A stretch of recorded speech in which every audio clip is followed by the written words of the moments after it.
Science के जरिए metaphysical reality को कभी साबित नहीं कर सकते। ये रॉन्ग टूल का इस्तेमाल करना है। ये वही काम है कि आप मेटल डिटेक्टर से प्लास्टिक डिटेक्टर करने चलें, जो कि जाहिर है सही नहीं है। Thank you.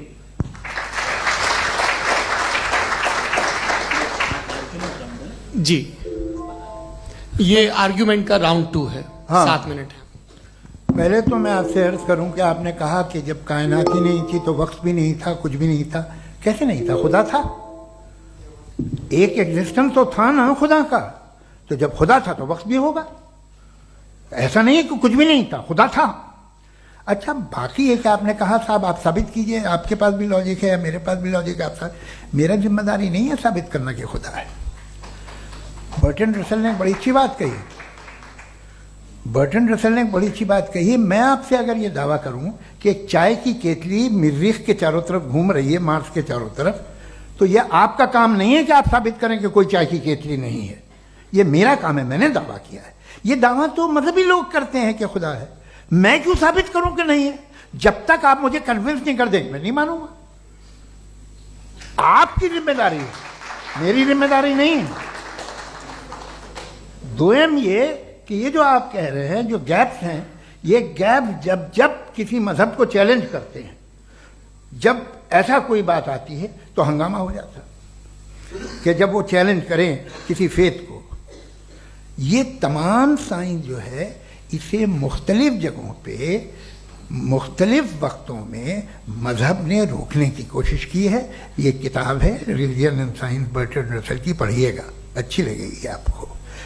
तारीख ही है साइंस, मजहब की साइंस से उसका यही रिश्ता है। अच्छा, अब ये हम सोचें कि बहरहाल ये वजूद जो है मजहब और ये बिलीव इन गॉड इंसान को बेहतर बना देता है।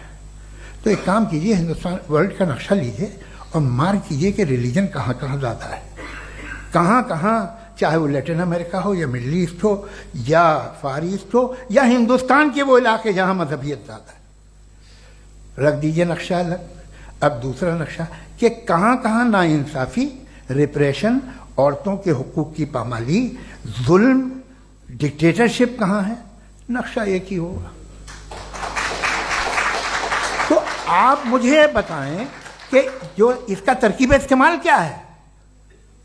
खुदा का तरकीब इस्तेमाल तो बताइए। आप छोटी सी दवा सड़क पे बेचते हैं, उसकी भी तरकीब इस्तेमाल बताते हैं। इसके इस्तेमाल से तो फायदा नहीं हुआ किसी को। जो सारे के सारे खराब मुल्क हैं, खराब समाज है, वो सारे जुल्म खुदा के नाम पे करते हैं। वो गलत करते हैं, सही करते हैं, मुझे क्या लेना देना उससे। इस्तेमाल से मालूम होता ना। एक विस्की की बोतल कभी शायद देखी हो आपने, लाल रंग की होती है, उस पर रोशनी और छपड़ा इंतहाई खूबसूरत लगती है, क्या बिगाड़ रही है किसी का। उसका इस्तेमाल गलत है, इसलिए आप उसे नापसंद करते हैं। इसका इस्तेमाल गलत है, इस तसव्वुर का इस्तेमाल ही गलत है और हमेशा से गलत हुआ है। आप देखिए, इंसानी तारीख देख लीजिए, आज देख लीजिए, हिंदुस्तान देखिए, दुनिया देख लीजिए, क्या हो रहा है। इसे कैसे इस्तेमाल कर रहे हैं फेथ वाले लोग। क्या फेयर हैं, जस्ट हैं, जो अपने खुदाओं पे यकीन रखते हैं? वो किस तरह के लोग हैं? वो लोगों को इंसाफ देते हैं, वो बेहतर इंसान बने। तो इस दवा का फ़ायदा क्या है? चलो बहुत फ़ायदा हो रहा तो मैं इस्तेमाल कर लूँगा। मुझे तो इस दवा का कोई फ़ायदा दिखता ही नहीं। मुझे तो ऐसा लगता, मैं एक और बात बताऊं, अगर कोई आदमी मजहबी है और अच्छा आदमी है तो मैं उसकी बहुत इज्जत करता हूं। इसलिए कि मेरा ख्याल है मजहबी आदमी का अच्छा होना मुझसे अच्छा होने से ज़्यादा मुश्किल है। भाई, हर चीज़ की एक लिमिट है। आप इतना भाग सकते हैं, इतना नहीं भाग सकते। इतना वजन उठा सकते, इतना नहीं उठा सकते। इतना दूर देख सकते हैं, इतना दूर नहीं देख सकते। उसी तरह कॉमन सेंस कहता है कि आप में नेकी का भी एक कोटा होगा। अब आप अगर सुबह जाते हैं अपनी इबादत गाह और इबादत करते हैं, तो बाहर निकलते हैं तो आप तो यही महसूस करते हैं कि आपने एक बहुत अच्छा काम किया, आपकी नेकी का एक बहुत बड़ा कोटा खर्च हो गया जिससे किसी का कोई फ़ायदा नहीं हो। मैं तो नहीं जाता हूँ तो मुझे तो किसी को खाना खिलाना पड़ेगा, किसी बेवा की मदद करनी पड़ेगी। मैं अपना कोटा कैसे कंज्यूम करूं? आप अपना कोटा, सारे मजहबी लोग इंतहाई यूजलेस कामों में यूज करते हैं। उसके बाद भी अगर आप में बच्ची है थोड़ी सी शराफत, तो भाई वाह, क्या बात है।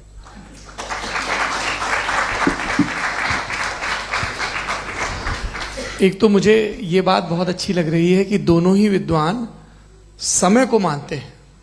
और बहुत समय से अपनी दलीलें और बाज दफा समय से पहले अपनी तकरीरें पूरी करके अपनी अपनी कुर्सी पर बैठ रहे हैं। ये इस आर्ग्यूमेंट का राउंड 2 पूरा हुआ। अब रिबटल का राउंड 2 है और उसके बाद क्रॉस एग्जामिनेशन होगा। नहीं, आपका आर्ग्यूमेंट हो गया सर। हमारे यहाँ स्कूल के सिलेबस में पंच परमेश्वर कहानी पढ़ाई जाती है, प्रेमचंद जी की लिखी हुई। आप निश्चिंत रहिए, आपके कोई राउंड में मिस नहीं होने दूंगा। रिबटल का राउंड 2, मुफ्ती शमाइल नदवी साहब।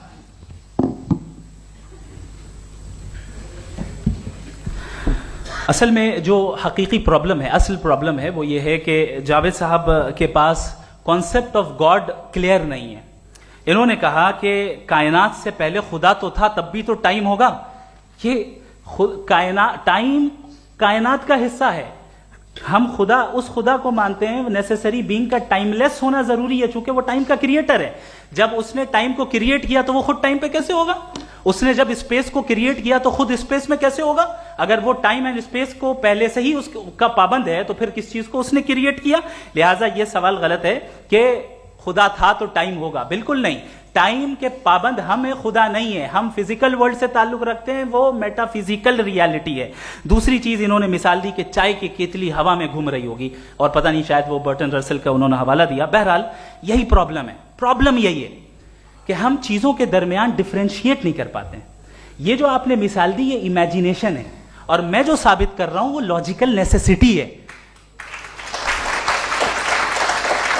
आप इमेजिन करने आए तो कुछ भी करें, जुपिटर में पिंक एलिफेंट होगा, यूनिकॉर्न होगा, करें, उससे कायनात पे क्या फर्क पड़ता है? उससे आप लॉजिकल नेसेसिटी साबित नहीं कर सकते। मैं तो उस प्राइम कॉज की बात कर रहा हूं, उस नेसेसरी बीइंग की बात कर रहा हूं जिसके बगैर इस कायनात का एग्जिस्टेंस मुमकिन नहीं है। दूसरी चीज, मजहब को साइंस चैलेंज करती है वगैरह वगैरह, ये हमारा टॉपिक ही नहीं है। मैं इस पे बात करूंगा तो फिर मेरा वक्त चला जाएगा। मजहब के ऊपर चूंकि हमारी डिस्कशन नहीं है, साइंस को मजहब और बिलखुसूस मैं और हमारा वर्ल्ड व्यू कम अज कम साइंस को पीछे नहीं करता है, साइंटिज्म की मजम्मत करता है। इसकी वजाहत मैंने पहले कर दी। दूसरी चीज इन्होंने कहा वर्ल्ड का नक्शा लीजिए, वर्ल्ड मैप लीजिए, 2 अलग अलग जगह की। हजरत, मैंने ये होमवर्क किया था और मैंने मिडिल ईस्ट का एक नक्शा लिया और यूरोप का एक नक्शा लिया। ये मजहबी इलाका और ये लिबरल और एथीस्ट इलाका। मुझे पता चला कि सबसे ज्यादा रेप केसेस जो हैं वहां पर है।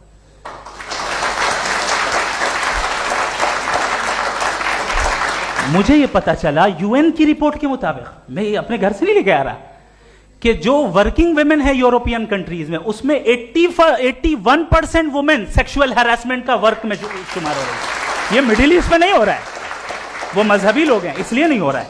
दूसरी चीज, आपने ये कहा कि मजहबी आदमी का अच्छा होना हमारे अच्छे होने से बहुत मुश्किल है, बहुत मुश्किल है। तो इसका मतलब यह है कि गॉड के अलावा आपके पास अच्छे और बुरे का कोई स्टैंडर्ड है। मैं चाहूंगा कि कन्वर्सेशनल स्टाइल वाली डिस्कशन और सेगमेंट पे इसी पे बात कर लेते हैं। Thank you very much.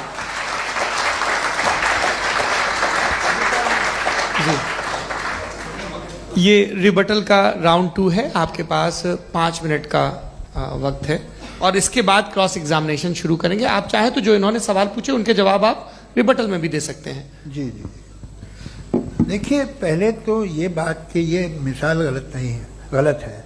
इन्होंने पहले ही हमको डिसार्म कर दिया। कह लिया अकल से मामला सॉल्व नहीं हो सकता, लॉजिक से आप पहुंच नहीं सकते। ये एक मेटाफिजिकल चीज़ है। मेटाफिजिकल अजीब सा लफ्ज़ है, ठीक से किसी को माने नहीं मालूम इसके, तो ऐसा लगता है कुछ बड़ी चीज़ है।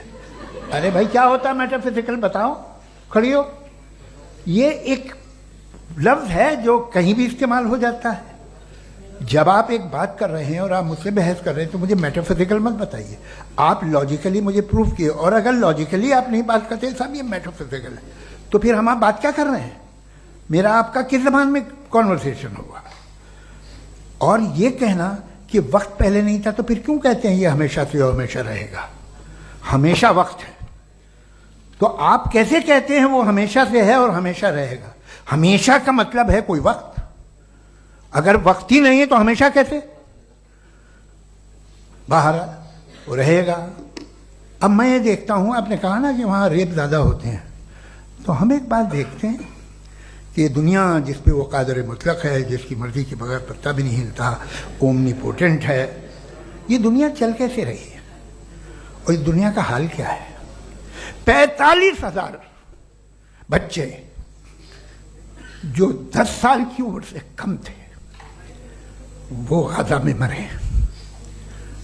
भूख से काला हांडी में बच्चे मरते हैं और डिप्थेरिया से मरते हैं।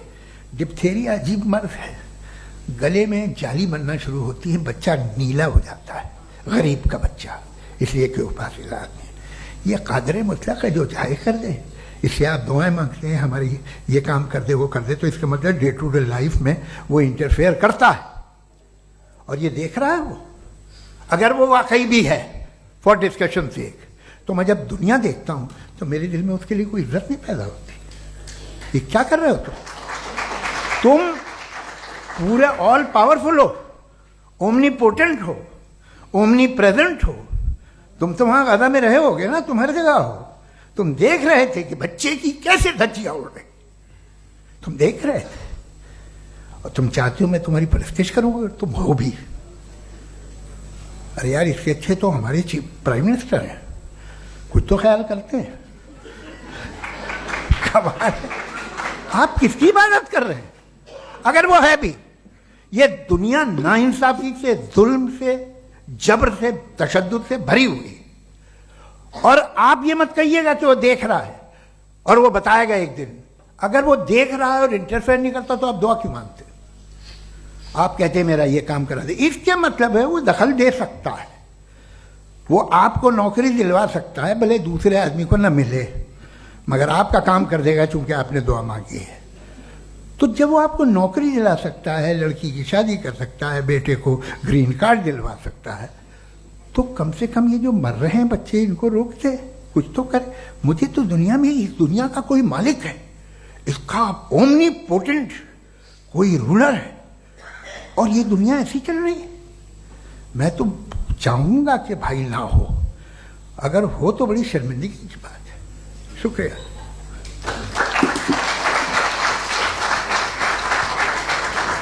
देवियों और सज्जनों, इस बहस के 2 राउंड और 2 रिबटल पूरे हो चुके हैं। अब सबसे जरूरी और सबसे मुश्किल राउंड शुरू हो रहा है, क्रॉस एग्जामिनेशन का। अब इन विद्वानों की सज्जनता की एक परख भी होगी और वक्त हमने 16 मिनट का तय किया है। पहला सवाल आप पूछना चाहेंगे? जी बिल्कुल। पहले बोले भी आप आप माइक ले लीजिएगा हाथ में, ये नीचे से होना चाहिए। जी मैं बोलता हूँ, ये डायस हटा सकते हैं क्या हम थोड़ा क्विकली? डायस पीछे कर दीजिए बस थोड़ा सा, है, ताकि ये जो दाएं बाएं लोग बैठे हैं इसे हटा ही दीजिए। अब हम वहां तो जाने वाले नहीं, आराम से आराम से दोनों तरफ से हटा दीजिए।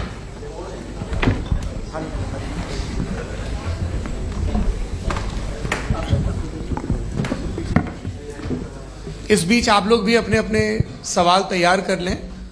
ये ध्यान रखेंगे कि मैं यहां से सवाल लूंगा, आप लोगों को अपना हाथ ऊपर करना है, अपना नाम बताना है और अधिकतम 3 वाक्यों में अपना सवाल पूरा करना है।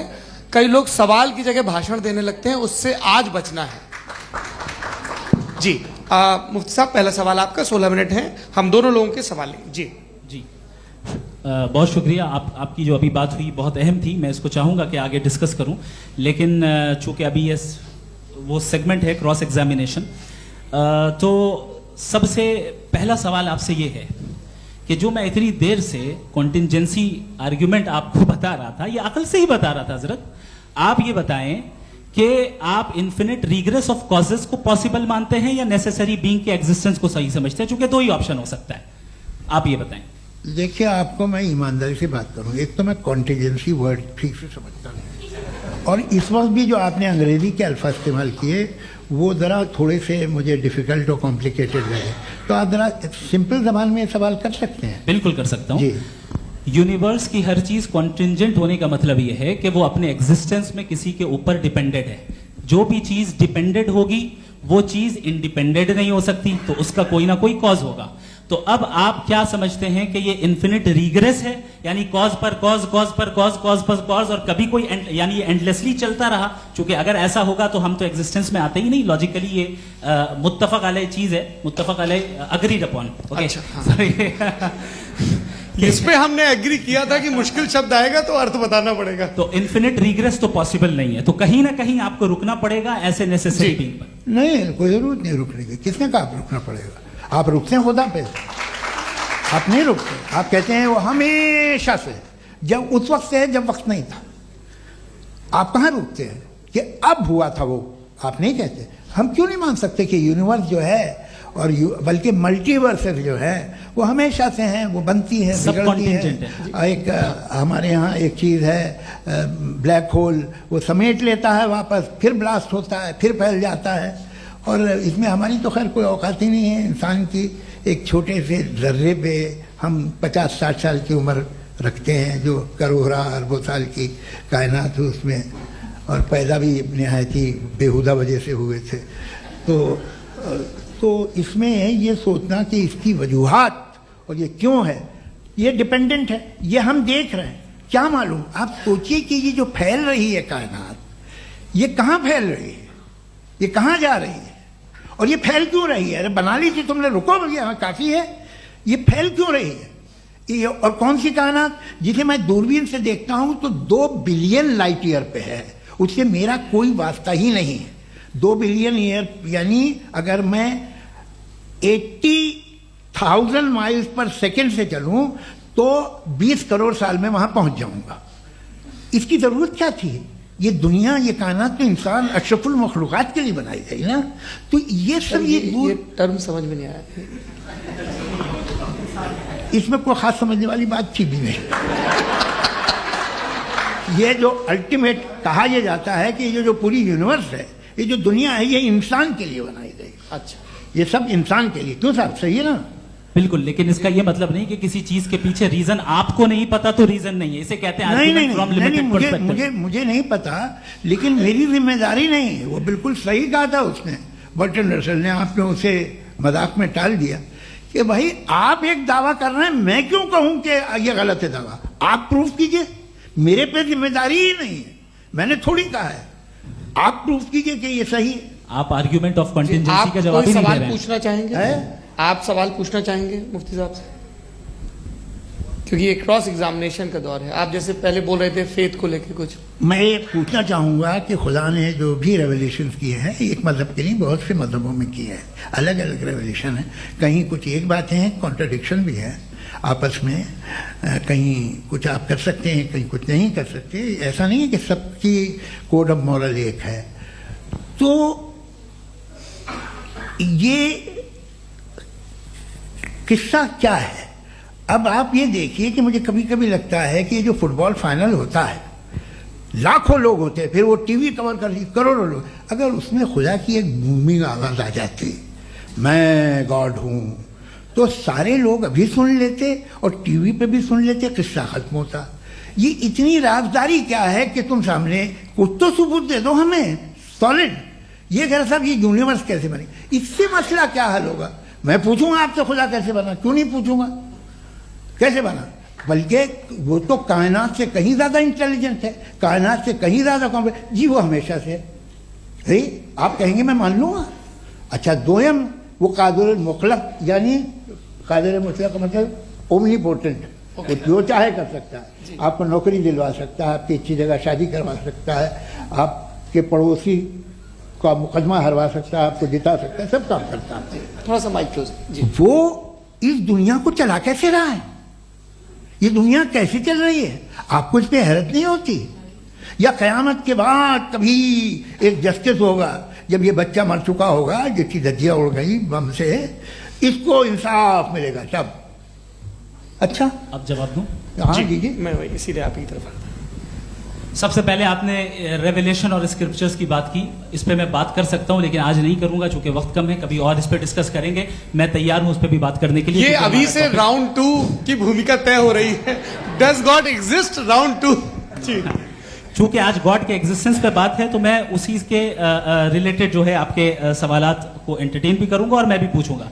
आपने कहा कि आपने साबित ही नहीं किया, जबकि आर्ग्यूमेंट ऑफ कॉन्टिजेंसी बुनियादी आर्ग्यूमेंट है। आप मुझे कॉन्टिजेंसी का मतलब बताइए, आपका मतलब क्या कॉन्टिजेंसी? कॉन्टिजेंसी का मतलब यह हुआ कि हर वो वजूद जो किसी भी चीज का पाबंद है, हर वो वजूद या हर वो चीज जो अपने एग्जिस्टेंस में किसी भी चीज के पाबंद है और उससे बाउंड है, उसको उसकी जरूरत है, उस पर डिपेंड करती है, तो जाहिर सी बात है कि उसका कोई ना कोई कॉज होता है। ये तो अक्ल की बात है, ये आप रीजनिंग की बात करते हैं, मैं वही कर रहा हूं। दूसरी चीज आपने ये बात कही कि इतने बिलियन लाइट ईयर्स दूर है, उसका मेरा क्या लेना देना। फिर मेरे ख्याल से आपको ये नहीं कहना चाहिए I think therefore I am an atheist. आपको सोचना चाहिए, सिर्फ आप एक लिमिटेड दायरे में रहकर नहीं सोचें, बल्कि बाहर निकलकर सोचें। आपने तीसरा सवाल किया, आपने 2-3 सवाल एक साथ। ऐसी बातें ना कीजिए, कुछ लोगों को इतराज हो जाएगा आप पे कि आप कुछ भी सोचिए। ये इजाजत आपको है नहीं, मुझे है।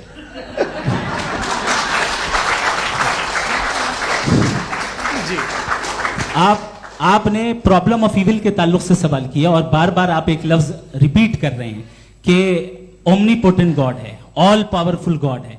यही तो दरअसल समझना है कि गॉड का कॉन्सेप्ट क्या है। प्रॉब्लम ऑफ इविल जो है, प्रॉब्लम ऑफ इविल दर हकीकत 2 असम्पशंस पर कायम है।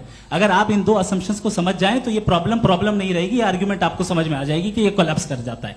पॉइंट नंबर 1, यानी जो आपका सबसे पहला फॉल्स असम्पशन है कि गॉड मर्सीफुल है, ओमनीपोटेंट है, दुनिया में जुल्म हो रहा है। लेकिन आपको यह समझना चाहिए कि हमारे वर्ल्ड व्यू के मुताबिक गॉड सिर्फ ओमनीपोटेंट और सिर्फ मर्सीफुल नहीं है, बल्कि वो ऑल वाइज भी है और वो ऑल नोइंग भी है। उसके हर काम के पीछे हिकमत और विजडम है। ये कोई जरूरी नहीं है कि वो हिकमत और विजडम आपको समझ में आए या मुझे समझ में आए। अगर आप जो समझ रहे हैं उसके मुताबिक आप फैसला कर रहे हैं, ये लिमिटेड पर्सपेक्टिव से आर्ग्यूमेंट है। और इस चीज को हम अपनी दुनिया में, अपने लाइफ में, डेली लाइफ में इस प्रिंसिपल को एक्सेप्ट करते हैं। हम जब किसी डॉक्टर के पास जाते हैं, डॉक्टर के पास जाकर वो अगर उसने हमें कोई दवाई दी है, तो हम ये तो नहीं कहते कि जब तक आपके पास जितना नॉलेज और जितना विजडम नहीं है, आपने क्यों ये दवाई दी है, तब तक हम इस चीज को एक्सेप्ट नहीं करेंगे। नहीं कहते, हम उसकी अथॉरिटी को तस्लीम करते हैं। क्यों? क्योंकि उसकी हम जानते हैं कि वो नॉलेजेबल है, वो विजडम वाला है, हमसे ज्यादा नॉलेज और हमसे ज्यादा विजडम है। बताएं सर। नहीं, डॉक्टर में और खुदा में बड़ा डिफरेंस है। डॉक्टर पढ़ा लिखा होता है, एक तो मैं उसकी बात सुनूंगा। 2 ये नहीं, कुछ जवाब तो ये भी नहीं है सर। प्लीज अगर सब ऑडियंस से बोलने लगेंगे तो फिर मतलब नहीं सिविलाइज्ड बहस का। मतलब आप ये कहें कि चूंकि आप डॉक्टर पे बिलीव करते हैं इसलिए खुदा पे बिलीव किए, क्या ये मिसाल आपको समझाने के लिए आर्गुमेंट है, इस पे आपको एतराज नहीं है। तो सिंपल बात ये है कि मैं अगर ये यकीन कर लूं कि एक ओमनीपोटेंट, उसकी मसलहत है, ये जो बच्चे मर रहे हैं ये मसलहत है उसकी, मुझे नहीं चाहिए इसकी मसलहत। उसकी मसलहत नहीं, यही तो समझना है, मतलब एक्सपीरियंस। अच्छा, इस आपने अभी मेरी बात पूरी सुनी नहीं। मैंने कहा आपका पूरा आर्ग्यूमेंट 2 फॉल्स असम्पशंस पर है। एक फॉल्स असम्पशन मैंने बता दिया, दूसरा फॉल्स असम्पशन यह है कि इस दुनिया में इविल के होने का कोई गुड रीजन नहीं है, जबकि हमारे पास बाज रीजंस मौजूद हैं, हमारे पास बाज वजूहात मौजूद हैं। अगर इस दुनिया में इविल ना हो तो आप गुड को डिफाइन कैसे करेंगे? अगर जुल्म ना हो आप इंसाफ को समझेंगे कैसे? अगर तारीकी ना हो तो आप लाइट को समझेंगे कैसे? बहुत अच्छे। अभी और सुन लें, अभी और बाकी है। ये तो बात बहुत पसंद आई साहब मुझे कि जब तक रेप ना हो तब तक औरतों की इज्जत का ख्याल आपने मेरा जवाब पूरा सुना ही नहीं। जब तक के बच्चों का कत्ल ना किया जाए तब तक आपको बच्चों की मासूमियत की इज्जत। आपने पूरा जवाब सुना ही नहीं। क्या बात है, क्या आपने नुक्ता निकाला? आपने पूरा जवाब सुना ही नहीं। आप सुन लें, मेरी बात सुन लें। ये मैंने आपको एक चीज बताई। दूसरी चीज, इस दुनिया में हम आए हैं टेस्ट के लिए, हमारा टेस्ट हो रहा है और हर इंसान का अलग अलग अंदाज में टेस्ट होता है। और इस दुनिया में अगर इविल मौजूद है तो वो इविल जरिया है हमारे अंदर ह्यूमन नोबल क्वालिटीज को डेवलप करने का और अलग अलग फील्ड में प्रोग्रेस करने का। और अगर हमारे अंदर और इस दुनिया में इविल नहीं होता तो बताइए टेस्ट का मतलब क्या होता? अगर मैं अपने स्टूडेंट को एमसीक्यूज दूं और उसमें सिर्फ राइट आंसर लिख कर दे दूं और कहूं तुम्हारा टेस्ट हो गया, ये मीनिंगलेस है। इस दुनिया में अगर हम टेस्ट के लिए आए हैं तो जाहिर है गुड एंड इविल दोनों मौजूद है। तो अगर गुड एंड इविल दोनों मौजूद है तो ये इविल भी खुदा का बनाया हुआ है? जी हाँ, खुदा का बनाया हुआ है। लेकिन अच्छा, चलो अच्छी बात। जी बिल्कुल, तो बिल्कुल खुदा ने बनाया। अभी तो ये है कि जो मेजॉरिटी है दुनिया में वो इविल है। तो तो ये खुदा एक्चुअली ईवल के साइड पे लग रहा है मुझे। बिल्कुल भी नहीं, मैं बताता हूं। मेजोरिटी में तो वो है। क्या बात कर रहे हैं भाई आप। मैं बहुत कोई भी जो मुंसिफ होगा, चाहे आपका अपना घर हो जिसके आप सबसे बड़े हैं, चाहे आपकी ऑर्गेनाइजेशन हो जो आप चलाते हैं, वहां पर आप इवन रखेंगे साबित करने को कि बाकी लोग शरीफ हैं। मेरी बात सुनिए। क्या ये आर्ग्यूमेंट ही गलत है? अगर कि जब तक के कोई इवल नहीं होगा तब तक के शरीफ आदमी शरीफ नहीं लगेगा। अगर एग्जामिनर गलत ऑप्शन दे रहा है तो एग्जामिनर इविल नहीं हो गया, जो गलत ऑप्शन को सेलेक्ट कर रहा है वो फेल होगा। क्रिएटर ने इविल को बनाया है लेकिन वो इविल नहीं है। अच्छा सुनिए मेरी बात, हाँ। Let me complete sir. जी जी। क्रिएटर ने इविल को बनाया है टेस्ट के लिए, वो इविल नहीं है। इविल वो होगा जो उसे इख्तियार करेगा। छुरी को बनाने वाला गलत नहीं होता है, छुरी का गलत इस्तेमाल करने वाला गलत होता है। रेप को कैसे गलत इस्तेमाल करते हैं? रेप इंसान के फ्री विल का नतीजा है। ये रेप कैसे गलत इस्तेमाल होता है? ये मुझे अब सुन लें, अब सुन लें। गलत इस्तेमाल होता है। हाँ मैं बता रहा हूँ ना, कैसे गलत मैं बता रहा हूँ जी। कि जो इविल इस दुनिया में मौजूद है उसके कई सारे तरीके हैं। एक तरीका इंसान का अपना फ्री विल है। अब अगर कोई रेपिस्ट रेप कर रहा है तो इसका गॉड का कसूर नहीं है, वो अपने फ्री विल का गलत इस्तेमाल कर रहा है, उसको सजा मिलनी चाहिए। अच्छा। और उसी के लिए जहन्नम बनाई गई है। ये फ्री विल का भी बड़ा चक्कर। आप जब कोई बुरा काम करते हैं या कोई बुराई होती है तो ये कहा जाता है कि ये फ्री विल है। 7 billion free wills are moving on this planet. 7 billion free will. और एक आदमी अपनी फ्री विल से मुझे कत्ल कर दे तो मैं खुदा की मर्जी से मरा हूं कि इसकी फ्री विल की वजह से? मेरी मौत खुदा के हाथ है या ये फ्री विल वाले के हाथ है? खुदा ने फ्री विल का निजाम बनाया है और उस निजाम का गलत इस्तेमाल करके कोई आपको मार रहा है, इस्तेमाल करके मेरा कत्ल कर देता है। अब मेरी मौत का जिम्मेदार कौन है? वो इंसान जिम्मेदार है। वो इंसान। जी। तो ये कहना कि और उसको सजा मिलेगी। तो अब आप आगे चलिए कि ये तय करना कि अल्लाह ही या खुदा, सॉरी अल्लाह ने, खुदा ही जिंदगी देता है, खुदा ही मौत देता है, ये गलत है। बिल्कुल गलत नहीं है। हाँ, नहीं, निजाम उसी ने बनाया फ्री विल का। निजाम मौत और हयात का उसी ने बनाया। You are contradicting yourself. अभी आपने कहा कि एक आदमी ने फ्री विल से आपको मार दिया, इसमें उसे फ्री विल दी गई थी, उसने गलत इस्तेमाल किया। 7 billion free wills are moving on this planet और आप चाह रहे हैं कि मैं सिर्फ खुदा का ध्यान करूं। ये 7 बिलियन फ्री विल्स को मुझे लुक आफ्टर करना पड़ेगा कि नहीं? ये तो तबाहियां कर रही हैं और तबाहियां ज्यादा हो रही हैं। बिल्कुल। तो अगर आप बताएं अगर खुदा नहीं है फॉर एग्जाम्पल, हाँ। तो आप इविल को कैसे डिसाइड करेंगे? यानी how can you define evil objectively without God? देखिए दुनिया में 2 तरह के जानवर हैं। एक जो अकेले रहते हैं जंगल में और एक जो ग्रुप्स में रहते हैं।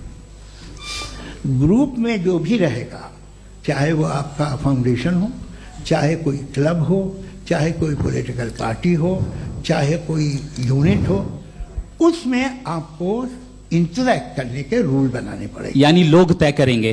लोग तय करेंगे। अगर लोगों ने यह तय किया कि किसी का रेप करना सही है, आप जस्टिफाई करेंगे? नहीं, आपका फाउंडेशन तो ये हो गया ना कि लोग इविल डिसाइड करेंगे। नहीं। अरे दुनिया में ऐसे ग्रुप्स हैं जो रेप को जायज मानते हैं सर्टेन हालात में। मैं डिटेल में नहीं जानूंगा, आप भी जानते हैं। ये जो आईसिस वाले थे जिन्होंने क्या किया था, तो उन्होंने क्या किया उसका खुदा से कोई ताल्लुक नहीं है सर। मैंने सिंपल सवाल किया कि इविल को आप डिफाइन करते कैसे हैं? आइए वापस आइए जी। आप साथ में तभी रह सकते हैं जब कुछ आप ऐसे उसूल डेवलप करें जिसमें हर एक का बेसिक तहफ़्फ़ुज़, हर एक का बेसिक राइट हो और हर एक को कोई आराम मिले। यही तरीका है किसी भी ऑर्गेनाइजेशन जिसमें एक से ज़्यादा लोग हैं और वो ऐसे चलती है ज़िंदगी। उसमें अगर आप गड़बड़ करेंगे तो तबाही होगी, नुकसान होगा, बर्बादियाँ आएंगी। और अगर उसमें आप घर ले लीजिए ना, एक हस्बैंड है, एक वाइफ है, बच्चे हैं, वालदा भी हैं, 2 बहनें भी हैं, एक भाई भी है। अब इसमें कोई निज़ाम आपको चाहिए साथ में रहने का और एक दूसरे पे भरोसा रहे, एक दूसरे के बहीख्वाह हों, एक दूसरे की मदद करें, ऐसी जिंदगी। सर आपकी बात आ गई। आप ये कह रहे हैं कि लोग डिसाइड करेंगे क्या सही है क्या गलत है, यही है? मेजॉरिटी डिसाइड करेगी क्या सही है क्या गलत है? अरे भाई बिल्कुल। मेजॉरिटी अगर ये कहे कि नाजी जर्मनी के साथ जिस तरह मेजॉरिटी थी कि जेनोसाइड करना सही है, आप जस्टिफाई करेंगे? उस वक्त आपका ये सवाल सिर्फ उसके बाद क्लोजिंग। हाँ, उस वक्त प्लेनेट पे जो लोग थे उनमें कितने लोग हिटलर को सही समझते? अच्छा, प्लेनेट की मेजोरिटी तय करेगी, सोसाइटी की नहीं। प्लेनेट की मेजोरिटी गॉड के एग्जिस्टेंस को सही मानती है, आप क्यों नहीं मानते? ये हेलो ये